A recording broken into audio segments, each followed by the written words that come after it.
નમસ્કાર વિદ્યાર્થી મિત્રો, ફરી એક વખત યુટ્યુબના માધ્યમથી ઇગ્નો ઇન્દિરા ગાંધી નેશનલ ઓપન યુનિવર્સિટીમાં માસ્ટર ડિગ્રીમાં MEC 205 ઇન્ડિયન ઇકોનોમિક પોલિસીસ એના પર આપણે આજથી આ પેપર ફરીવાર MEC 205 ઇન્ડિયન ઇકોનોમિક પોલિસી. સૌપ્રથમ તો તમારે એની ટેક્સ્ટ બુક ડાઉનલોડ કરવાની છે. ત્યાર પછી મારા લેક્ચરની સાથે તમારે હું તમને રેફરન્સ આપતો જઈશ. એ રીતે તમારે ટેક્સ્ટ બુકમાં ના આધારે લેક્ચર્સ સાંભળવાનું છે અને એ રીતે એનો અભ્યાસ કરવાનો છે. વિદ્યાર્થી મિત્રો, ઇન્ડિયન ઇકોનોમિક પોલિસીસ, ઇન્ડિયન ઇકોનોમીની અંદર આપણે જોઈએ તો 3 સેક્ટર, પ્રાઇમરી જેને કૃષિ અને તેને આનુષંગિક ક્ષેત્રો કહેવાય, બીજું ક્ષેત્ર જે છે એ સેકન્ડરી અથવા ઔદ્યોગિક ક્ષેત્ર જેને કહીએ છીએ, સેકન્ડરી સેક્ટર, અને ત્રીજું જે ક્ષેત્ર છે એ ટર્શિયરી સેક્ટર એટલે કે સેવા ક્ષેત્ર. હવે અર્થતંત્રમાં જ્યારે પણ અર્થતંત્ર અલ્પ વિકસિત હોય ત્યારે એ પ્રાઇમરી સેક્ટર પર વધારે ડિપેન્ડન્ટ હોય, ખેતી ક્ષેત્ર પર. પછી વિકાસ પામતા ઔદ્યોગિક ક્ષેત્રનો વિકાસ થાય અને જેમ જેમ વિકાસમાં આગળ વધે એમ જે તે અર્થતંત્રમાં ટર્શિયરી સેક્ટર એટલે કે સેવા ક્ષેત્રનો વધારો થતો હોય છે. રાષ્ટ્રીય આવકના 100% એટલે કે 100 રૂપિયાની આવક જ્યારે રાષ્ટ્ર કમાય ત્યારે 100 રૂપિયામાંથી આજે 17 રૂપિયા પ્રાઇમરી સેક્ટરમાંથી આવે છે. એટલે કે 17% નેશનલ ઇન્કમનો પાર્ટ જે છે એ ખેતી અને તેને આનુષંગિક ક્ષેત્રનો છે. સેકન્ડરી સેક્ટર જે છે 26% છે અને ટર્શિયરી સેક્ટર 57%, એટલે કે 57% નો ટર્શિયરી સેક્ટરમાં હિસ્સો છે. ટર્શિયરી સેક્ટરનો નેશનલ ઇન્કમમાં હિસ્સો છે. ઇકોનોમિક પોલિસીઝ જે આપણે જોઈએ, આર્થિક નીતિઓ, તેને 2 વિભાગમાં આપણે જોઈશું. તમારે આ પેપરમાં ટોટલ 3 વોલ્યુમ છે અને 6 બ્લોક છે. 2 બ્લોકનું એક વોલ્યુમ છે એ હું તમને આગળ કહું છું. ઇકોનોમિક પોલિસી જે છે એ 2 વિભાગમાં આપણે જોવાની. એક તો મેક્રો પોલિસીસ અને બીજી સેક્ટરલ પોલિસીસ. સેક્ટરલ પોલિસીસની અંદર ક્ષેત્રીય નીતિઓ અને સમગ્રલક્ષી નીતિઓ. સમગ્રલક્ષી નીતિઓ જે છે એ આંતરરાષ્ટ્રીય વ્યાપારને લગતી નીતિઓ, ફિસ્કલ પોલિસીસ એટલે કે રાજકોષીય નીતિઓ, અને મોનેટરી એન્ડ ક્રેડિટ પોલિસી એટલે કે નાણાકીય અને શાખને લગતી નીતિઓનો મેક્રો પોલિસીસમાં સમાવેશ થાય છે. સેક્ટરલ પોલિસીસ જે છે એમાં એગ્રીકલ્ચરલ, ઇન્ડસ્ટ્રીયલ અને સર્વિસ સેક્ટર ને લગતી પોલિસીસનો સમાવેશ થાય છે. હવે વોલ્યુમ 1માં બ્લોક 1 અને 2 છે. પહેલા વોલ્યુમ 1ની આપણે ચર્ચા ચાલુ કરીએ. જેમ જેમ વોલ્યુમ 2 અને 3 આવશે ત્યારે ત્યાંના બ્લોકની ચર્ચા કરીશું. સૌ પ્રથમ તો આમાં બ્લોક અને યુનિટ ટાઇટલ હું તમને કહું છું. તો બ્લોક 1માં Indian economic development and overview એટલે કે ભારતનો આર્થિક વિકાસ એનું વિહંગાવલોકન આપણે કરવાનું છે. એમાં યુનિટ 1 જે છે તે Indian economic development historical perspective, ઇતિહાસના પરિપ્રેક્ષ્યમાં ભારતનો આર્થિક વિકાસ કેવો રહ્યો એ આપણે જોવાનું છે યુનિટ 1 માં. યુનિટ 2 માં growth and structure of the Indian economy, ભારતીય અર્થતંત્રનો વૃદ્ધિ અને માળખું, એને લગતી વાત આપણે યુનિટ 2 માં કરવાના છીએ. યુનિટ 3 માં demographic transition and its implication, ડેમોગ્રાફીને, વસ્તીને લગતી, એટલે કે જન્મદર, મૃત્યુદર, પછી સેક્સ રેશિયો, જેન્ડર, એ બધી બાબતોની ચર્ચા કરશું. પછી યુનિટ 4 ની અંદર ભારતના નેચરલ રિસોર્સિસ, કુદરતી સ્ત્રોતોની વાત કરીશું.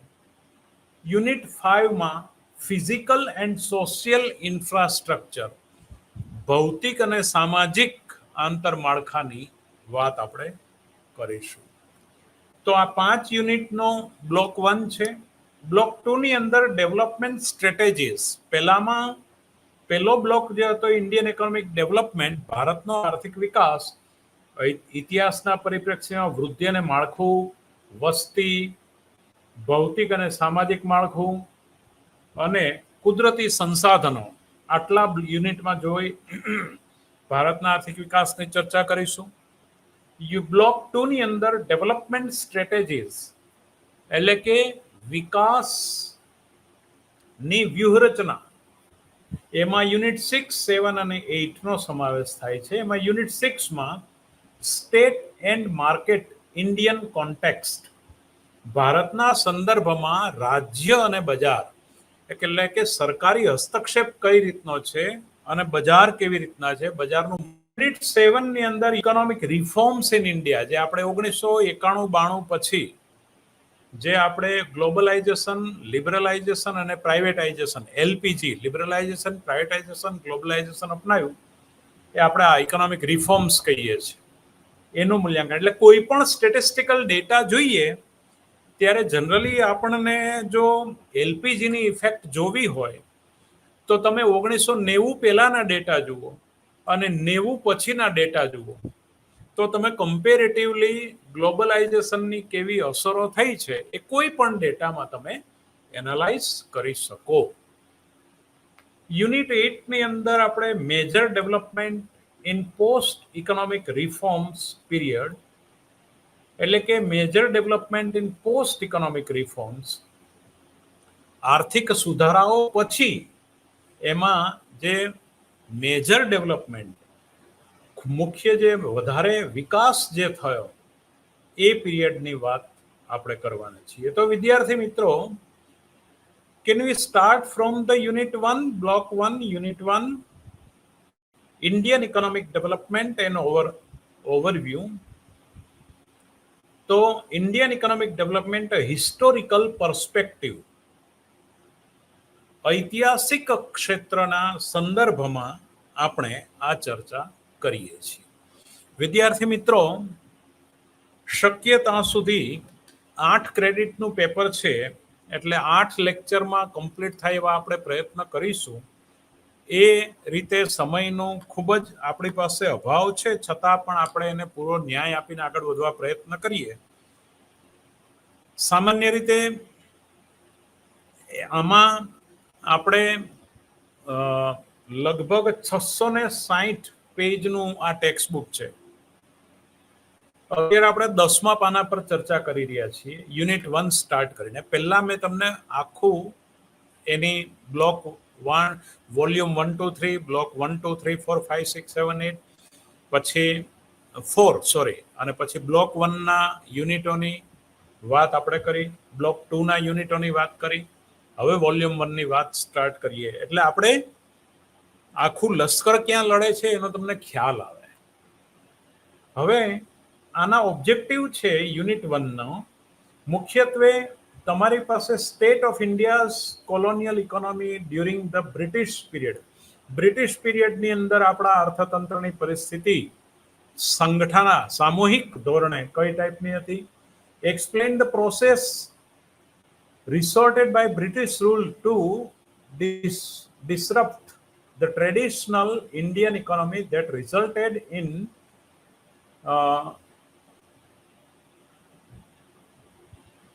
ઇન્ડિયન પીપલ એટલે ભારતના લોકોમાં ટ્રેડિશનલ એટલે કે આ શ્રમ વિભાજન આપણે જે હતું બ્રાહ્મણ, ક્ષત્રિય, વૈશ્ય, શૂદ્ર, એમાંથી પછી બ્રિટિશ રૂલ દરમિયાન એ ભાગ આખો ધીમે ધીમે દૂર થતો ગયો અને પછી ટ્રેડિશનલ પ્રણાલિકાગત ઇકોનોમીની જગ્યાએ પાશ્ચાત્ય અર્થતંત્રએ ધીમે ધીમે સ્થાન લીધું. પછી discuss the macro economic policies, પેલું જે શ્રમ વિભાજન હતું એમાંથી આપણે આ શ્રમ વિભાજનમાં ડિસ્કસ મેક્રો સમગ્રલક્ષી આર્થિક નીતિઓ, particularly trade and fiscal policies during British rule. British rule દરમિયાનની નાણાકીય અને રાજકોષીય નીતિનો તમને ખ્યાલ આવે. Appreciate the important milestone of Indian national movement which will help you to understand the evolution of Indian economic policy in post-independent period.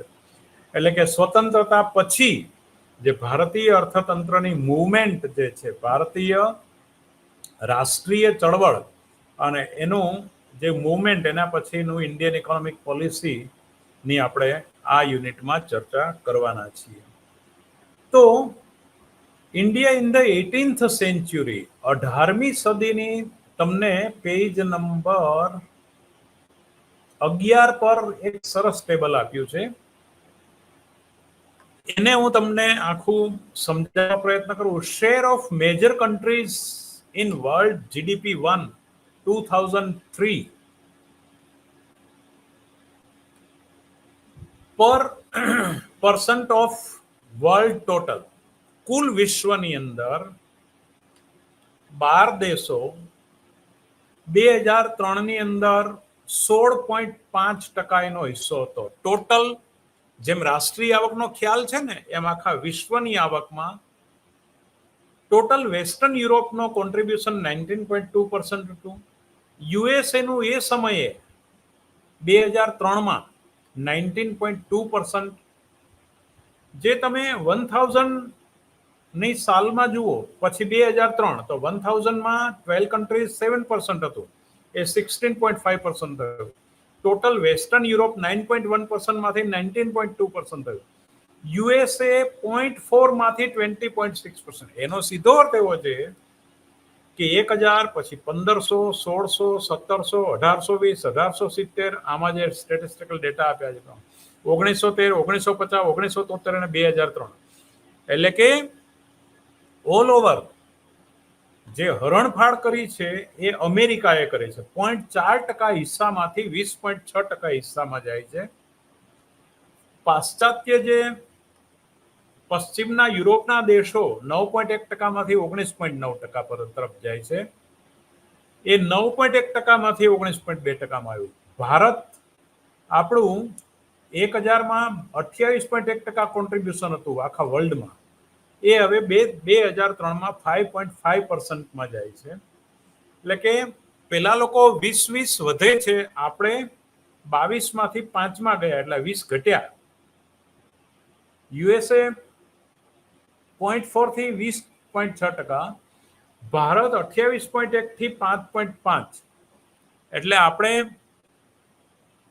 22% જેટલું ઘટ્યા છે, 22-23% જેટલું. અને અધર ઈસ્ટ એશિયામાં બીજા એશિયાના દેશો 7.5% માંથી 9.6% કોન્ટ્રીબ્યુશનમાં વર્લ્ડમાં શેર ઓફ ઇન્કમ, વર્લ્ડમાં શેર ઓફ ધ ઇન્કમમાં જાય છે. હવે આ જે કહું છે એમાં તમને હું સૌ પ્રથમ કથ્થાઈ કલરની રેખાને પકડો તમે આ ફિગરમાં. તો કથ્થાઈ કલરની રેખા જે છે એ મારી આંગળી જ્યાં છે ત્યાં પેલા એક્સ અક્ષને સમાંતરમાંથી એકદમ ઊંચી જાય છે. અમેરિકાની રેખા છે. ભારતની આપણી રેખા જે છે આ જાંબલી કલરની રેખા છે. અહીંથી તમે આ ધીમે ધીમે આપણે ડાઉનવર્ડ જઈએ છીએ. 5.5% તરફ. આ તો બહુ વર્ષો પહેલાની બધી વાત છે. હવે before 18th century India and ચાઇનાનું હું તમને કહું, એ 22.1%, 1000ની સાલમાં, ત્યાર પછી 2003માં 15.1% તરફ જાય છે. એટલે હવે આ આંકડાઓ પરથી આપણે ઘણું બધું તારણ મેળવી શકીએ. Before the 18th century India and China were the two largest economies in the terms of their share in the world GDP. વિશ્વના જીડીપીમાં ભારત અને ચાઇનાનું સૌથી મોટું પ્રદાન હતું. During the period first millennium, that is 1 to 1000 till 14th century, 14મી સદી, India has been largest GDP contributor to the world economy. Bharat સૌથી ઊંચું જીડીપી પ્રદાન કરનાર એક દેશ હતો. During the first 17 centuries of common era, India has been largest GDP contributor worldwide. અને ત્યાર પછી આપણે ધીમે ધીમે એમાં ડાઉનવર્ડ થયું છે. Now British rule state of colonial economy, disruption of the traditional economy. એટલે ધીમે ધીમે પ્રણાલિકાગત અર્થતંત્ર જે છે એનું ડિસરપ્શન થયું, અને કોલોનિયલિઝમ led to integration of Indian economy with the world economy, but in a subservient manner. The economic policies forward by the British led to a rapid transformation of the Indian economy into a colonial economy whose nature and structure were determined by the need of British economy. The 18th century was a period of transition. 18મી સદી જે છે એ સંક્રમણની સદી ગણાય છે. એમાં સંક્રમણ ચાલુ થયું. The economy became more exposed to the world economy. એટલે આમાં ઓલ ઓવર જો તમે અંદાજ કરો ને, ઘડીક આપણને એમ થાય કે આપણે ડાઉનવર્ડ થયા છીએ, વળી પાછું સ્ટેટિસ્ટિકલ ડેટાની રીતે બરોબર છે.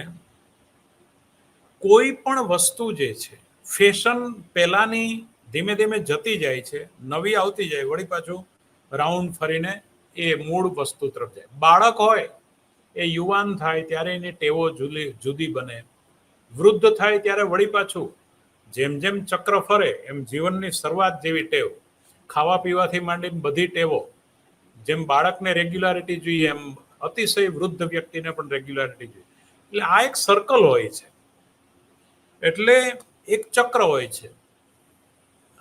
ભારતનું કોન્ટ્રીબ્યુશન વધારે હતું, પછી ઘટ્યું. એની પાછળનું કારણ થોડું બે વાક્ય હું તમને વિષયાંતરથી પણ કહું, વિષયાંતરમાં પણ કહું કે જ્યારે તમે કોઈ પણ પ્રકારની માન્યતામાં માનતા નથી કે વસ્તુ રિપીટ થવાની છે, ત્યારે તમારી બુદ્ધિ સતેજ થાય. કારણ કે સમયના એક બિંદુ પરથી તમે નીકળ્યા પછી બીજી વાર એ બિંદુ પરથી નીકળવાના નથી. એટલે મૂલ્ય કરતા બુદ્ધિ વધારે તીવ્ર બને, અને બુદ્ધિ તીવ્ર બને એના પરિણામ રૂપે બૌદ્ધિક વિકાસ થાય. કારણ કે તમે જાણો છો કે સમયના બિંદુ પર હું જીવી લઉં એટલું જ સાચું. એ તત્વજ્ઞાન પર તમે જ્યારે રહો ત્યારે બુદ્ધિ તમારી તીવ્ર બને, નવા સંશોધનો થાય પણ ખરા, નવા કુદરતના રહસ્યો તમે શોધી શકો, પણ સાથે સાથે જે પેલું લિનિયર ફિલોસોફીમાંથી સર્કલ ફિલોસોફીમાં તમે આવો, પુનર્જન્મમાં ને એ બધી. એટલે વાત એની સાથે લેવા દેવા નથી, પણ મૂલ્યોની સાથે બુદ્ધિનો વિકાસ એ બાબતમાં આખું જાય. પણ એની સાથે સાથે આ બાબત પણ ડેવલપમેન્ટ એ દિશામાં થયું. British rule, state of control, colonial economy, ત્યાર પછી આ બધો વિકાસ થયો. પણ એની સાથે જો એના બૌદ્ધિકતાની સાથે મૂલ્યોના અને સામાજિક મૂલ્યોના પણ મૂળિયા ઊંડા નાખવા હોય તો તો એમાં પાણી સિંચવું પડે. તો એ રીતે આ વિકાસ ગ્રાસ્પ કરવો જોઈએ અને વિકાસને આપણે વધારવો જોઈએ, વિકાસ કરવા માટેના પ્રયાસો કરવા જોઈએ, પણ એની સાથે સાથે જે વસ્તુ પકડી રાખવાની છે એ પણ પકડી રાખવી જોઈએ. તો કોલોનિયલિઝમ led to integration of India's economy with the world economy, but in a subservient manner. The economic policies followed by the British led to rapid transformation of Indian economy into a colonial economy whose nature and structure were determined by the need of British economy. The 18th century was a period of transition. એટલે મેં વાત કરી એ રીતે 18મી સદી જે છે એ transition period હતો અને એ વખતના તમારા બુકમાં આપેલા સ્ટેટિસ્ટિકલ ડેટા જો હું તમને કહું તો India had dominated world textile trade in 18th century. 18મી સદીમાં જે ટેક્સટાઇલ કાપડના વેપારમાં ભારતનું પકડ હતી. It lost this position in the 19th century. એ પછી પકડ ધીમે ધીમે 19મી સદીમાં ઢીલી થતી ગઈ. The composition of trade changed. Export of textiles and import of bullion dominated the 18th century. Export of cotton cloth dropped sharply after World War I. પહેલા વિશ્વયુદ્ધ પછી આપણે એક્સપોર્ટ એનું ઓછું થયું. At the time of World War I, India's consumed 85% of cotton piece good fabric made in standard width and length manufactured at હવે આ બધી બાબતોને આપણે જોઈએ તો textile began to be replaced by the new exportable articles such as indigo, opium, silk, tobacco and cotton, and to a limited extent by salt, sugar and saltpeter. The basic economic model of self-sufficient rural economy was disrupted. Now, impoverishment of the peasantry. હવે એની પણ આપણે વાત જો જોઈએ તો કૃષિનું ધીમે ધીમે કોમર્શિયલાઇઝેશન થયું. હમણાં છેલ્લે આપણે અત્યારની હું તમને વાત કરું તો ધીમે ધીમે છેલ્લા આપણે એમ માનો કે 20-30 વર્ષોથી 30 વર્ષોથી આપણે ઓર્ગેનિક ફાર્મિંગ ભૂલી ગયા છીએ. છાણિયા ખાતરમાંથી જે ખેતીનું પ્રોડક્ટ આપણા મૂળ જે પેલા જેને ધાન્ય પાકો કહેવાય, મિલેટ્સ, બાજરી, જુવાર, મકાઈ, એને ભૂલતા જઈએ છીએ. તો વળી પાછું એમાં પણ ફેરફાર. Commercialization of agriculture is a sign of progress towards capitalist agriculture.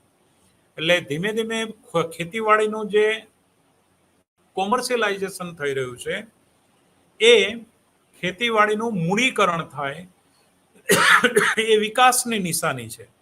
In many areas, a class of rich vision development because of commercialization and tenancy legislation. એટલે કે ભાડે ખેતીના જે બ્લોક છે ભાડેથી ખેડાવવાની પદ્ધતિ પણ ડેવલપ થઈ છે. Now, agricultural laborers, તો એની અંદર પણ કોમર્શિયલાઇઝેશન ધીમે ધીમે જોવા મળે છે. એટલે કે એ પણ ધીમે ધીમે એનું વાણિજ્યકરણ થતું જોવા મળે છે. પણ એની સાથે ખેતીમાં લેક ઓફ મોડર્નાઇઝેશન એટલે કે આધુનિકરણ જે છે ખેતીમાં એનો અભાવ જોવા મળે છે. Economic history of India 1857 to 1947, 1857 થી 1947. તીર્થંકર રોય OUPE 2011 પેજ નંબર 110 માં changed little during British rule. એમાં આ વાત છે કે આધુનિકરણનો ધીમે ધીમે આપણે ત્યાં અભાવ જોવા મળે છે. Indian peasants continued to use the primitive implements they had used for centuries. For example, it is estimated that in 1951 there were only 0.93 million iron plows in use, while wooden plows number 31.3 million. 1951 અંદર લોખંડના પેલા હળનો ઉપયોગ 0.93 million હતા અને લાકડાના plough એના હળનો ઉપયોગ 31.3 million હતો. The use of iron in organic fertilizer એટલે રાસાયણિક ખાતરો was virtually unknown. એ વખતે લોકો ખેડૂતો એનાથી અજાણ હતા. 1938-39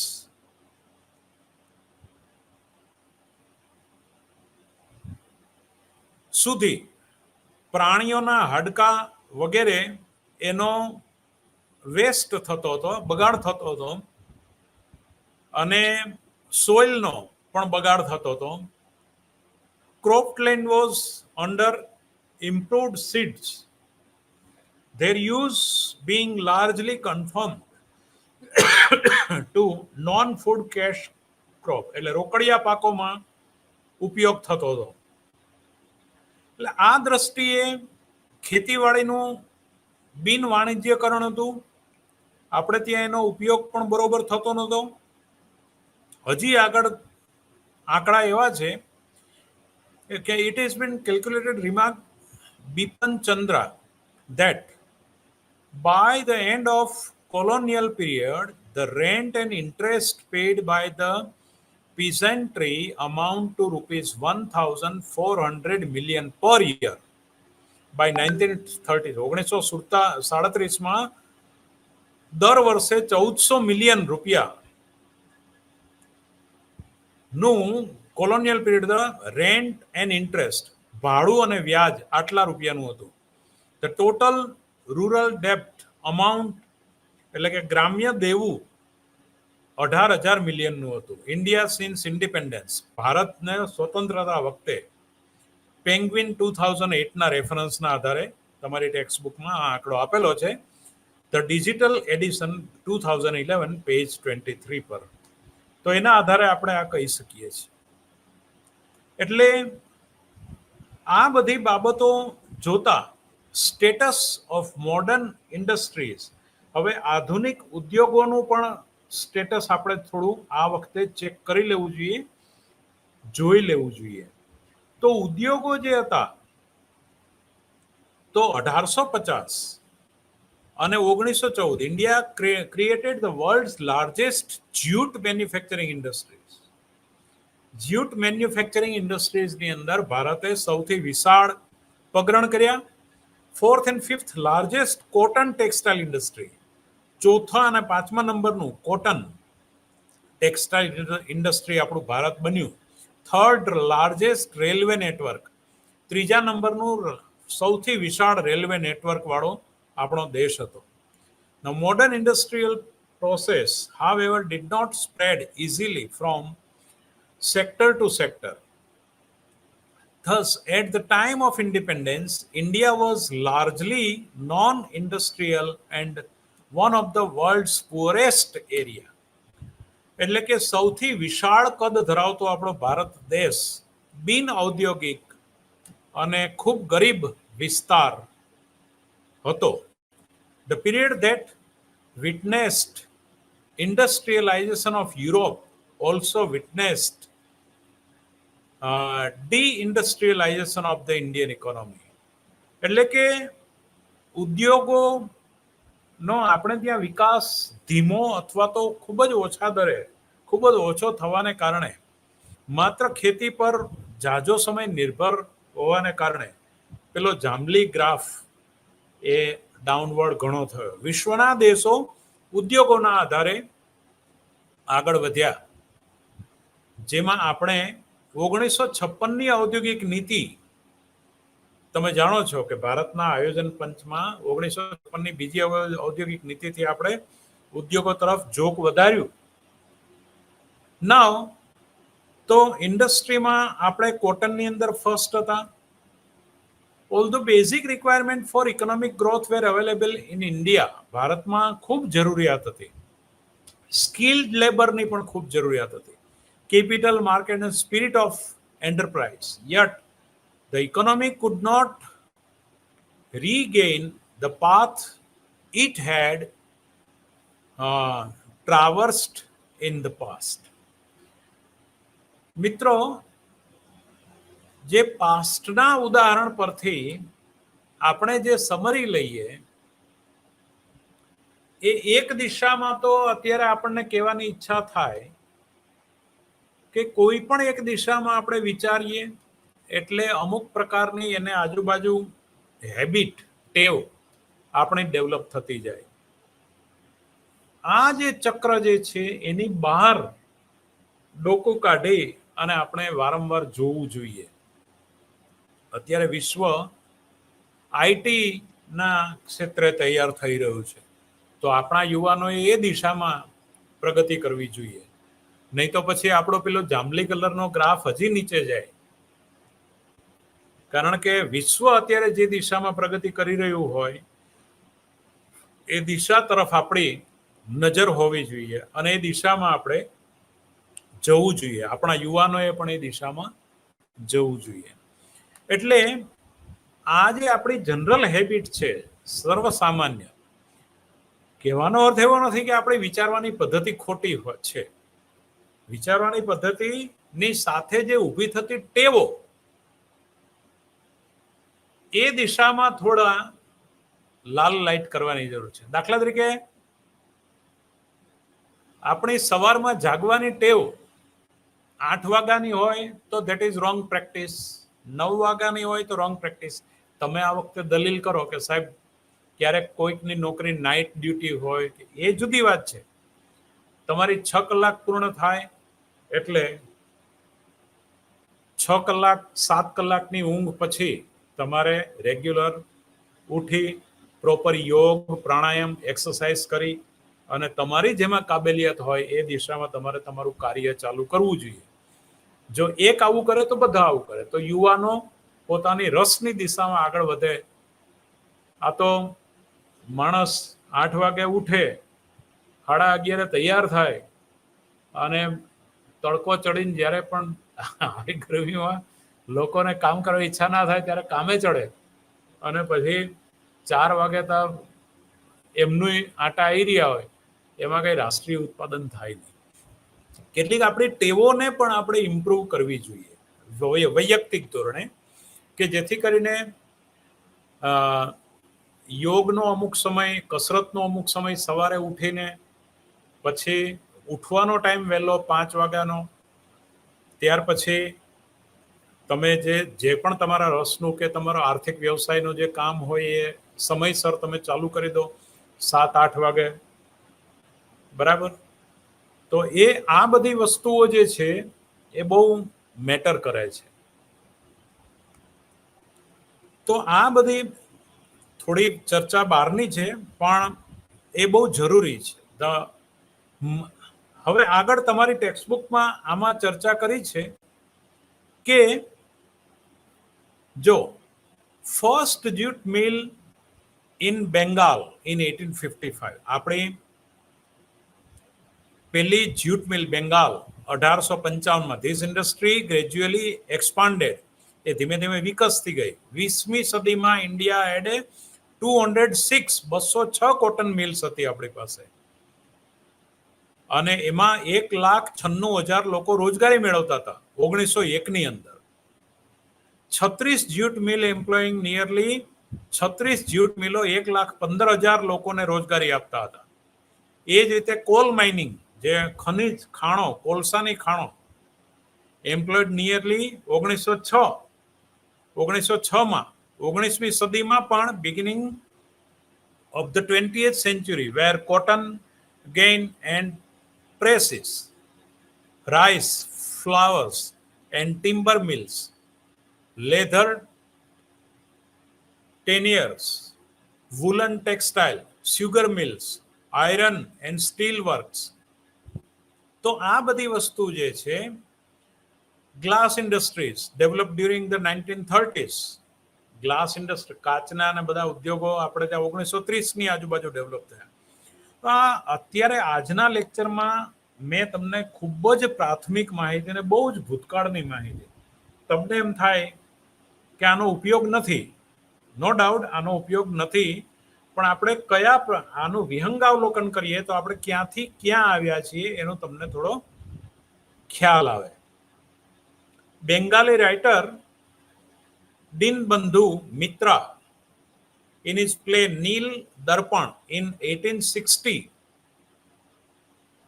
તો એમાં 19th century also witnessed growth of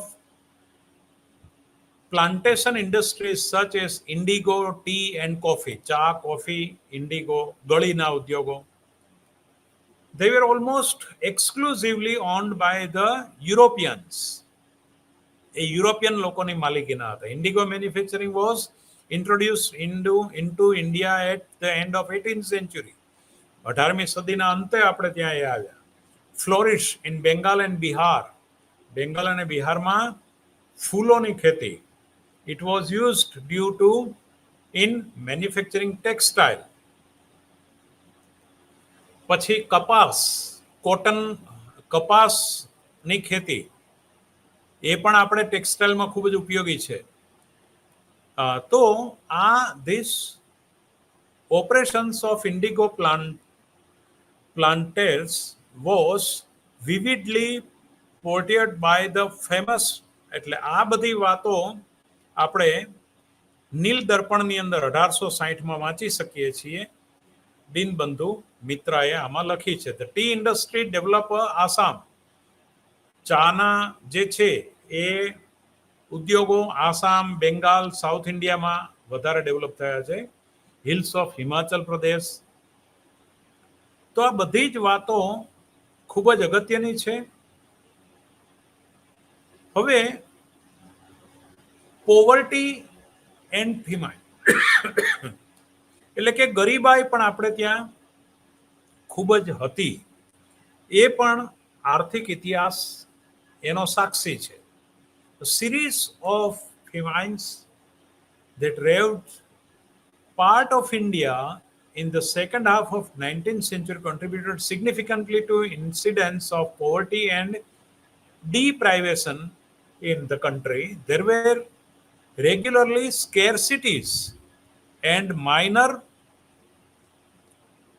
famines in one or other part of the country throughout the British rule.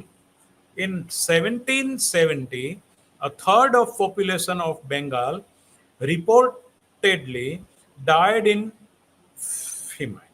And 1865-66, તમારી બુકના ફિગર પ્રમાણે ઓડિશા, બેંગાલ, બિહાર, મદ્રાસ, આ બધાની અંદર ગરીબ વસ્તીનું પ્રમાણ અને રોગચાળાથી મૃત્યુ પામનાર લોકોનું પ્રમાણ પણ ઘણું ઊંચું હતું. 1878 એવો સ્ટેટ ફિગર બોલે છે કે 4 મિલિયન લોકો એમાં મૃત્યુ પામ્યા હતા, ખાસ કરીને બોમ્બે અને મદ્રાસની અંદર. 1897 more than 5 million perished. Apart from these major famines, many other local famines and scarcities occurred. એટલે આ બધી વસ્તુઓ આપણે ત્યાં ગરીબાઈનું પ્રમાણ પણ ખૂબ જ ઊંચું હતું. 19મી સદીમાં જો English 19th century was recognized by the many English officials, I do not hesitate to say, remarked Charles Eliot, a member of the Governor General's Council, that half the agricultural population do not know from one year's end to another what it is to have a full meal. એટલે કે પૂર્ણ ખોરાક કોને કહેવાય એની પણ ખબર નહીં. William hunter, a compiler of Imperial Gazetteer, concerned that 40 million of the people of India habitually go through life on insufficient food. એટલે કે અપૂરતા પોષણથી પીડાતા હતા 40 મિલિયન લોકો. એટલે આ બધો આપણો ભૂતકાળ છે. હવે નાવ મેક્રો ઇકોનોમિક પોલિસી સમગ્રલક્ષી આર્થિક નીતિઓમાં સેવિંગ્સ એન્ડ ઇન્વેસ્ટમેન્ટ, બચત અને મૂડીરોકાણ. વિદ્યાર્થી મિત્રો, બહુ જ આઝાદી પહેલા બ્રિટિશ અને એની પહેલાની વાત આપણે ખૂબ જ છણાવટપૂર્વક આપણે જોઈ. 1914 થી 1946 આપણો જીએનપી ગ્રોસ નેશનલ પ્રોડક્ટ 2.75 3% હતો. 71 થી 75 magnitude may be concentrate with savings 12% of GNP. 2.75% જે આપણો નેશનલ પ્રોડક્ટ નો વૃદ્ધિ દર હતો એમાં પણ 12% આપણી બચત હતી. 2017-18 શેર્સ ઓફ ગ્રોસ સેવિંગ્સ કાચી બચત 30.5%, 30.5% of GDP. The share of total capital formation had been 6.75%. આટલા બધા નીચા દરોની અંદર 6.75% આપણો કેપિટલ ફોર્મેશનનો દર હતો, મૂડીરોકાણ વૃદ્ધિ. 1914 થી 46 as against 20.14% of GNP during 1971 to 75 and 32.3% of GDP in 2017-18. 2017-18 32.3%. Moreover, the share of industry in the low level of capital formation was small, with machinery forming only 1.78% of GNP during 1914 to 46. This figure was 6.53% of GNP in 1971-75. આ બધા statistical data ઉપરથી તમે ઘણું બધું mark કરી શકો કે આપણે ક્યાંથી ક્યાં પહોંચ્યા અને હજી ક્યાં પહોંચવાનું છે. Regressive tax structure. In Indian tax structure was highly inequitable. આપણા ટેક્સ સ્ટ્રક્ચર ઉપર તો ઘણું બધું હજી થઈ શકે એવું છે. The number of income tax payer was 3,60,000. આખા દેશમાં 3,60,000 ઇન્કમ ટેક્સ ભરનારા હતા. ક્યારે? 1946-47. આપણી આઝાદી વખતે 3,60,000 લોકો ઇન્કમ ટેક્સ ભરતા હતા, કારણ કે 70% પ્રજા તો ખેતી સાથે સંકળાયેલી હતી, એ તો ટેક્સમાં હતી જ નહીં. 20મી સદીમાં 1900 થી 1901 53% and 16% of the total tax revenue of the government.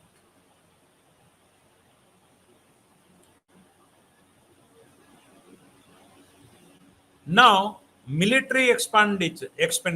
એ વખતે military expenditure કેટલું હતું? The colonial state devoted almost its entire income to meeting the need of the British Indian administration, making payment of direct and indirect tribute to Britain and in serving the needs of British trade and industry. The bulk of public revenue was absorbed by the military expenditure and civil administration, which was geared to maintenance of law and order and tax collection after 1819.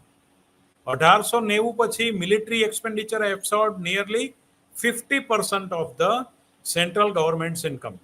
કેન્દ્ર સરકારની કુલ આવકના 50% military ખર્ચ in 1890 પછી 1947-48 nearly 47% જેટલો ખર્ચ આપણો military નો હતો. નાઉ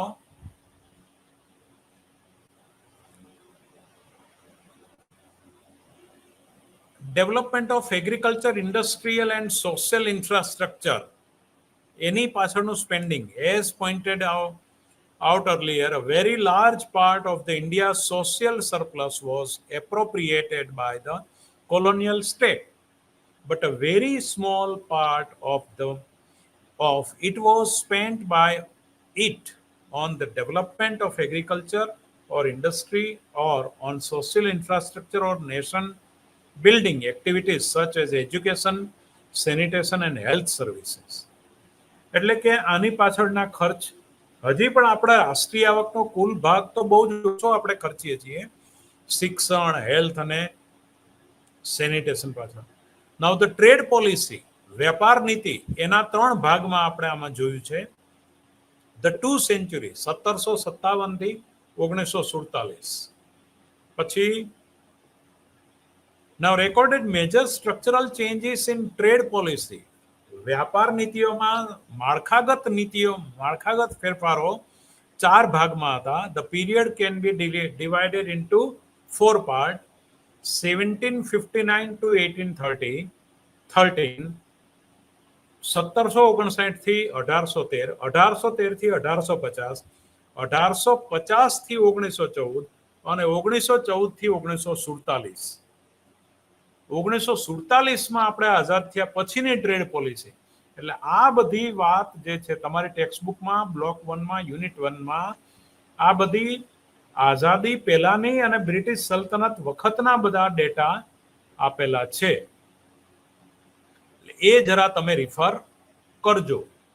એટલે આ આખું યુનિટ 1નો ભાગ છે. હવે મુખ્યપણે યુનિટ 2માં growth and structure of the Indian economy, ભારતીય અર્થતંત્રનો વૃદ્ધિ અને માળખું, એ આપણે યુનિટ 2ની અંદર જોવાના છીએ. તો એની અંદર આપણે જ્યારે જોઈશું ત્યારે આ યુનિટ દ્વારા identify the growth plan path of the Indian economic since 1951, 1951 થી પેલી વેપાર નીતિઓ તમે જરા જોઈ લેજો, કારણ કે એને ડીપમાં અત્યારે ચર્ચા કરવાનો પણ સમય નથી ને. આઝાદી પહેલા બ્રિટિશ સલ્તનત વખત અને એની પહેલાની વાત છે આખી. કારણ કે હવે આપણે 1951 પછીની વૃદ્ધિની વાત આપણે યુનિટ 2માં કરીએ છીએ. તો identify the growth path of the Indian economy since 1951, differentiate the stage of growth through which the Indian economy has evolved, recognize the factors that contributed to rapid growth in different stages, અલગ-અલગ તબક્કાઓમાં એના વિકાસો, recognize the factor that contributed a rapid growth in different stages, become familiar with the structural changes that Indian economy has gone through the post independence. એટલે કે આઝાદી પછી આઝાદી પહેલાની પરિસ્થિતિનું તો આપણે યુનિટ 1માં, પણ આઝાદી બાદ આપણે વિકાસની જે દિશા એ દિશામાં વાત કરવાના. Now understand the medium to long term prospects of India's economic growth, ભારતના આર્થિક વૃદ્ધિનું લાંબા ગાળાના પરિપ્રેક્ષ્યમાં આપણે એની ચર્ચા કરીએ. Now the different sectors of economy such as agriculture, industry and service employ natural, human and material resources and contribute to aggregate flow of goods and services during a given time period, which may normally be specified as a year. This aggregate flow of final is distinct from intermediate goods and services constitute the national product of the economy. એટલે આની અંદર આપણે ખાસ કરીને central statistical office CSO has been producing annual office estimates of national income and other national account aggregates of India since 1955. 1955 પછીની દર વર્ષની વાર્ષિક જે છે એનું આખું નેશનલ એકાઉન્ટ સ્ટેટિસ્ટિક્સ એ રજૂ કરે છે. It is with the help of this data that we shall study the trend in India's national income over the last 7 decades. છેલ્લા 7 દશકાનું આપણે એમાં અભ્યાસ કરીએ. એમાં phase 1, phase 2, phase 3. Phase 1 1950 to 1980, phase 2 1980 to 1990 જ્યારે ગ્લોબલાઇઝેશન અપનાવ્યું એ પહેલાનું, ફેઝ 3 એ હવેનું 1990 to 2008, 1990 થી 2008. વળી પાછું ફેઝ 4 2008 to 2014, ફેઝ 5 2014 to 2019, 2019 સુધીનું. આ 5 ફેઝમાં આની ડિસ્કશન આપણે જોઈએ તો હવે છેલ્લી 10 મિનિટમાં આપણે કરવા પ્રયત્ન કરીએ. Now overall trend post independence, India's economic development can be seen in terms of the following phases, જે મેં તમને વાત કરી, each with its characteristics path of advancement, policy guidance and attendant changes in the structure of economy. India's GDP increased at an annual average rate 3.5%. હું કયા ફેઝની વાત કરું છું અત્યારે? ફેઝ 1 ની વાત કરું છું. ફેઝ 1 કયો છે? 1950 થી 1980. સરેરાશ રાષ્ટ્રીય આવક વૃદ્ધિ દર કેટલો હતો? 3.5%. એ વખતે during this period population has also increased at an annual average rate of over 2%. 2% વસ્તી વૃદ્ધિ દર હતો. 3.5 રૂપિયા કમાઈએ અને 2 રૂપિયા ખવાઈ જતા. 2 રૂપિયા ખવાતા હતા, 2% વસ્તી વૃદ્ધિનો દર હતો. એટલે કે ઘણું એમાંથી ઉપભોગમાં જાય ને. Therefore the real person income has increased only annual average 1%. 1% ના દરે આપણી રાષ્ટ્રીય આવક વધતી હતી. એટલે કે વૃદ્ધિ દર આપણો 1% હતો. 1950 થી 80 સુધી આમ નામ ઢસડા કર્યા. During the first decades, real national income went up by 3.8%, 1.8%. This rate down 3.5%. એ વળી પાછો ડાઉન થયો. એટલે 1.8% ના દરે જે આપણે વૃદ્ધિ થતી હતી એ 1.2% ના દરે થઈ 1960માં. વળી પાછું 3.1% 1970. એ પણ 50 થી 60, 60 થી 70, 70 થી 80 એમ 3 દશકામાં જુઓ તો આપણો વૃદ્ધિ દર 1.8%, એમાંથી ઘટીને 1.2%, એમાંથી છેલ્લા દશકામાં 1970ના દશકામાં 61 થી 70માં 1.1%ના દરે વિકાસ થયો, વૃદ્ધિ. કારણ કે વસ્તી વૃદ્ધિના દરની તુલનામાં રાષ્ટ્રીય આવક વૃદ્ધિ દર કેટલો ને કેવો એની વાત કરી છે. હવે ફેઝ 2 ની હું વાત કરું એટલે કે 1980 થી 1990, 1980 થી 90ના દશકામાં આપણું growth, annual rate of growth increase around 5.5%. એટલે કે ગ્લોબલાઇઝેશનની પહેલાના દશકામાં આપણે સામાન્ય રીતે 5.5%ના દરે વૃદ્ધિ થતી હતી. The socialist flavor of Nehruvian policies was blamed for worsening of the growth performance of the Indian economy by the 1970s. For these policies are believed to limit the foreign competition and make domestic firms inefficient, and also limit a productivity enhancing structural transformation by restricting the possibilities of resources reallocation to more transfer by restructuring and possibilities of resource reallocation to more productive sector. વધારે ઉત્પાદકીય ક્ષેત્રોમાં રિસોર્સિસનું movement, એનું જે restructuring, એનું ફરીથી માળખું develop થવું અને એની શક્યતા રિસોર્સ એલોકેશનની એ ઘણી ઓછી હતી. અને એમાંય જે ઇકોનોમીમાં the policies believe the limit foreign competition and make domestic firms inefficient. પોતાના ઘર આંગણાની પદ્ધતિ બિનકાર્યક્ષમ હતી. રિસોર્સિસને પ્રોડક્ટિવ માર્ગે વાળવા અઘરા હતા, લગભગ અશક્ય હતા. અને વિદેશની હરીફાઈ તો પાછી સાચી જ. ત્યારે એવા સમયે આપણે 5.5% વૃદ્ધિ દરથી કામ કર્યું. Now, in contrast, post 1980 period features several pro-business policies and reforms, including important liberalization. એટલે કે આપણે બીજી જે પણ મૂડીકીય ઉત્પાદકીય પ્રવૃત્તિ કરવા માટે જે વસ્તુની આયાતની જરૂર પડે એમાં થોડા આપણે ઉદારીકરણની નીતિ અપનાવી, એક્સપોર્ટ ઇન્સેન્ટિવ નિકાસ પ્રોત્સાહન અપનાયા, એક્સચેન્જ રેટ પોલિસીઝ એટલે કે વિનિમય દરની નીતિઓ અને એક્સપાન્શનરી ફિસ્કલ પોલિસી અને રાજકોષીય નીતિઓનો વિસ્તાર કર્યો 1980 થી 90.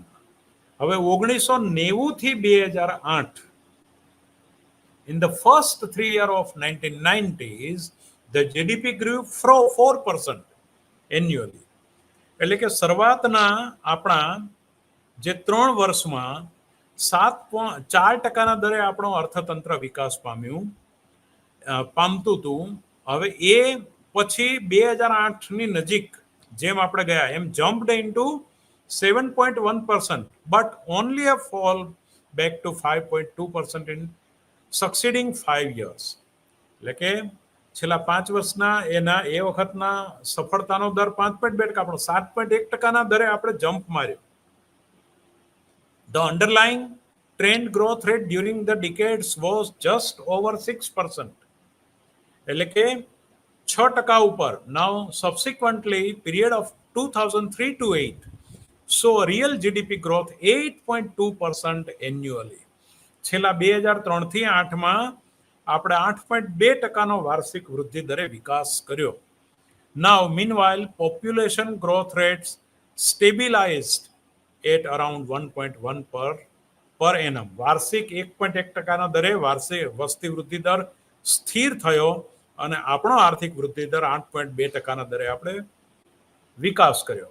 The sustained growth at 8% plus resulted from many serious policy initiatives on the part of the government, significant lowering of tariff and non-tariff barriers, trade policy reforms. એટલે હવે પછી આપણે ટ્રેડ પોલિસીનું રિફોર્મ્સ કર્યું, આર્થિક સુધારાઓ દાખલ કર્યા, વસ્તી વૃદ્ધિ 1.1%ના દરે સ્થિર થઈ અને 8.2%ના દરે આપણે રાષ્ટ્રીય આવકનો આપણો વૃદ્ધિ દર રહ્યો.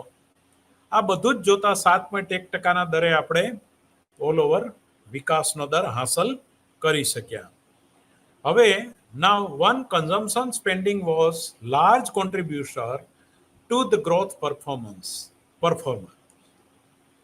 વિદ્યાર્થી મિત્રો, આની સાથે હજી આપણે એફડીઆઈની ને હજી થોડી ડીપમાં વાત કરવાની છે. આમાં one consumption spending was large contributor growth performance, decreasing relative prices of many goods and services as a result of domestic and global competition, competitive pressure in retail, finance, and steadily rising income compound into a powerful force. આપણે ત્યાં જે retail, finance, domestic and global competition, આ બધું આપણે જેમ એલપીજીમાં અપનાવ્યું એ પાવરફુલ ફોર્સ નીવડ્યો. Even if each of the component may not be very large, એ બહુ વિશાળ નહોતા, પણ to investment in new capacity was the second engine of growth investment activity. વૃદ્ધિ અને વિકાસ ના એન્જિનનું કામ ફાસ્ટ કર્યું. Investment activity is characterized by a certain lumpiness, which means that capacity addition comes in spurts exceeding the immediate recruitment, but anticipating subsequent catch up in demand. એટલે આ બધી બાબતોમાંથી પછી આપણે the investment cycle was on upswing, એટલે કે આ મૂડીરોકાણની cycle ઊંચી દિશા પકડી અને એ રીતે આપણે વિકાસનો દર વધ્યો. વિદ્યાર્થી મિત્રો, ફેઝ 4 જે છે 2008 થી 2014 અને પછીનો ફેઝ 5 એ આપણે નેક્સ્ટ લેક્ચરમાં જોઈશું. અત્યારે આપણે લગભગ યુનિટ 1 અને 2માં પણ અડધે સુધી, એટલે લગભગ આપણે તમારા 35 પેજીસનું વિહંગાવલોકન કરી શક્યા છીએ. આપણે ભારતની આર્થિક નીતિઓ, ઇન્ડિયન ઇકોનોમિક પોલિસીના સંદર્ભમાં મેં મારી રીતે ન્યાય આપવા પ્રયત્ન કર્યો છે. યુનિટ 1 અને 2ને કંઈ પણ ક્ષતિ રહી ગઈ હોય તો દરગુજર કરશો. Thank you.